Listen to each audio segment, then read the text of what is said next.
Friends, कैसे हैं आप सभी। बात करते हैं आज के टॉपिक के। आज का टॉपिक है बेसिक अकाउंटिंग टर्म्स। सो ये वीडियो सबसे ज्यादा यूजफुल होगी जितने भी बिगिनर्स हैं उनके लिए। आइए हम बात करते हैं आज के टॉपिक की। Let's go. सो गाइस, आते हैं टॉपिक की तरफ। बेसिक अकाउंटिंग टर्म्स आप देख सकते हैं। पहला टॉपिक है हमारा कैपिटल। कैपिटल क्या होती है मैं आपको बताती हूँ।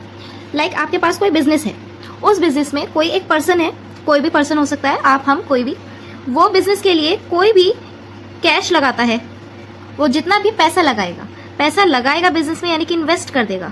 अब जब वो बिजनेस में इन्वेस्ट करेगा तो वो जो इन्वेस्टमेंट होती है उसे कहते हैं कैपिटल। Next purchase. अब जब उसने बिजनेस खोला है, अपने बिजनेस में वो स्टॉक रेडी करेगा, यानी कि परचेज करके लेके आएगा। स्टॉक यानी कि जब हम अपने बिजनेस में माल इकट्ठा करते हैं, तो जो परचेज करेगा उस परचेज को हम बिजनेस में परचेज कहते हैं। बाय करना मीन्स परचेज।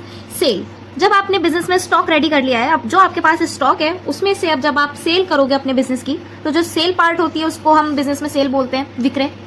नेक्स्ट है एक्सपेंसेस, यानी कि खर्चे। अब आपके बिजनेस में सेल परचेज करते हुए बहुत सारे खर्चे होंगे, या फिर बहुत सारे हमारे बिजनेस के अलग से खर्चे होते हैं। लाइक हमारा डेप्रिसिएशन लग जाता है, या फिर हमारा इलेक्ट्रिसिटी का बिल, या फिर हमारा रेंट जा रहा है, हम सैलरी पे कर रहे हैं। ये सारे जो होते हैं हमारे एक्सपेंसेस होते हैं। इनकम कैसे होती है, इन्हीं से अलग बात करी जाए तो इनकम हो जाती है, हमें डिस्काउंट रिसीव हो जाता है, हमें इंटरेस्ट रिसीव हो जाता है। जो हम सेल कर रहे हैं उसमें जो हमें प्रॉफिट हो रहा है वो हमारा किसमें, हमारा इनकम का पार्ट होता है। नेक्स्ट है एसेट। एसेट होती है कि जब हम अपने बिजनेस में कोई भी फर्नीचर लाए हैं, लाइक हम फर्नीचर लेके आए हैं, हमारी बिल्डिंग है जहाँ पे हमारा बिजनेस चलता है, या फिर हमने कोई प्लांट मशीनरी परचेज करी है, तो ये सब जो होती है हमारी बिजनेस की एसेट्स होती हैं। और एसेट्स भी हमारी टाइप्स होती हैं, फिक्स एसेट्स होती है, करंट एसेट्स होती हैं। इसके बारे में आपको मैं अलग से वीडियो में बताऊंगी। नेक्स्ट है लाइबिलिटी। सेम लाइबिलिटी के साथ होता है, ये भी हमारी करंट और फिक्स्ड होती है। नेक्स्ट है आपके पास लाइबिलिटीज में क्या होता है, क्या चीज होती है लाइबिलिटी। लाइबिलिटीज होती है आपके दायित्व, किसी भी चीज का आपकी रिस्पॉन्सिबिलिटी बन जाना। लाइबिलिटी को मैं हमेशा दूसरा नाम देके समझाती हूँ।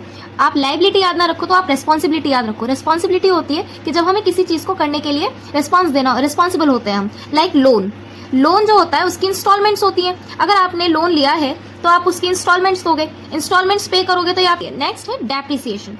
डेप्रिसिएशन क्या होता है, बहुत से बच्चे समझ नहीं पाते।